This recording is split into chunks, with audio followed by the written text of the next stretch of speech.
What happens when one of country music's biggest stars finally reaches his breaking point on live television? That's exactly what unfolded when Blake Shelton stormed off Today with Jenna and Friends, leaving millions of viewers stunned and the entertainment world buzzing. This wasn't just an awkward interview. It was proof of how fast things can spiral out of control when egos clash and boundaries get crossed. The morning began like any other. Blake Shelton walked onto the set with his trademark grin, radiating that easygoing Oklahoma charm that made him a household name. Jenna Bushhager greeted him warmly, her voice upbeat as she welcomed him back. "You look great, by the way. Country life is treating you well," Blake chuckled, leaning back in his chair. "Well, Jenna, you know me. I'm just a simple guy trying to make some music and enjoy life. Thanks for having me on again." At first, everything was lighthearted. They chatted about his new album, life away from The Voice, and his relationship with Gwen Stefani. Blake was in good spirits, cracking jokes in his usual laid-back style. But then the mood shifted. Jenna's co-host, who had been quiet until then, leaned forward. "Blake, I have to ask. There's been a lot of talk about your past comments on social media. Some people say you've been tone-deaf about certain social issues. How do you respond to critics who say you're out of touch with what's happening in America?" The smile slipped from Blake's face. His jaw tightened. His hands, which had been moving freely, went still on the armrests. "Well," he said evenly, "that's a pretty loaded question. I've always been honest about who I am and where I come from. I'm not trying to be something I'm not." Sensing the tension, Jenna quickly tried to redirect. "Blake, let's talk about your new single. Fans are loving it and the video is incredible." But the co-host pushed on. "I think it's important we address this. You have a platform, Blake. Some people feel you haven't used it responsibly. What do you say to young fans who look up to you but feel let down by your positions?" Blake's voice sharpened. "I appreciate that you think this is important, but I came here to talk about music, not to be ambushed about my personal beliefs. I'm not a politician or an activist. I'm a country singer. With great success comes great responsibility," the co-host pressed. "My voice matters when I'm singing," Blake shot back, irritation creeping into his Oklahoma drawl. "Not when I'm sitting in this chair being asked to be some moral compass. I don't appreciate being lectured about responsibility by someone who doesn't know my life." Jenna tried again. "We just want an honest conversation." "An honest conversation?" Blake laughed bitterly. "That would have meant telling me ahead of time this was going to be a trial, not an interview about music. An honest conversation would respect that I'm a guest here, not a punching bag." The co-host refused to back down. "Our viewers deserve to know where celebrities stand. It's about accountability." "Accountability?" Blake leaned forward, his voice rising. "Accountability for what? For being successful? For having opinions that don't match whatever narrative you're pushing? I've never hidden who I am." The studio air grew thick with tension.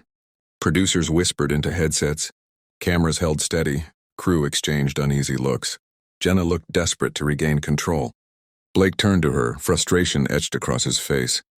"You know what, Jenna? I thought we were friends. But friends don't set each other up like this." The co-host cut in. "I think you're being defensive. These are legitimate questions." "Defensive?" Blake suddenly stood, his mic catching on his chair. "This is me being polite while you sit there calling me irresponsible. I've always been respectful on this show, and this is what I get in return?" The studio went silent. Jenna pleaded for calm, but the co-host doubled down. They told Blake this was his chance to connect with people who felt alienated. That was the breaking point. Blake's voice dropped dangerously low. "You know what alienates people? Being told what they should think by someone who's never walked in their shoes. You want to talk about out of touch? Look in the mirror." Jenna frantically gestured for a commercial break, but the co-host kept pressing. "We're just asking you to take responsibility." "You keep using that word like I owe you something," Blake snapped. "My responsibility is to my family, my fans, and myself, not to sit here and be your political punching bag." The co-host finally leaned back, but the damage was done. Blake had had enough. "What you're doing isn't tough questioning. It's creating drama for a viral clip. Well, congratulations. You got what you wanted." Jenna begged him not to leave, but Blake tore off his mic. "I came here in good faith to talk about music. Instead, I get treated like a villain. You want to know what's irresponsible? using your platform to attack people instead of celebrating them. Running away won't solve anything, the co-host called after him. Stay and defend your positions. Blake froze, turned, and glared. Defend them to you? Someone who decided what you thought of me before I sat down? Someone who just wants a viral clip? The problem isn't that I won't defend my views, it's that you never wanted to hear them. You just wanted your clip. Jenna, now in tears, tried to reach him. Blake, I never wanted this. I believe you, he said softly, but that makes it worse. Someone on your team used your show to ambush me. This is what happens when TV stops being about connection and starts being about division. Even then, the co-host wouldn't let it go. Our viewers are smart. They can handle complex conversations. You're right about one thing, Blake said wearily. They are smart. Smart enough to see through what just happened. Smart enough to know the difference between a real conversation and a setup.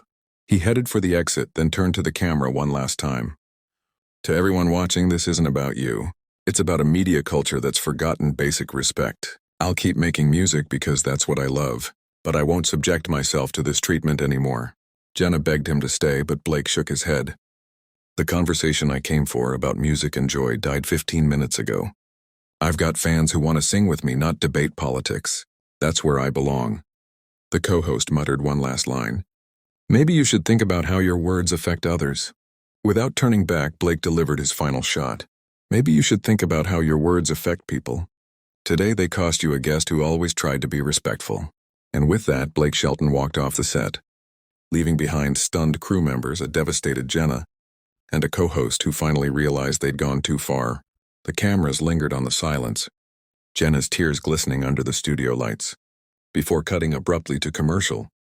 What was supposed to be a routine promotional interview had turned into one of the most dramatic walk-offs in recent TV history, a moment replayed and debated for months.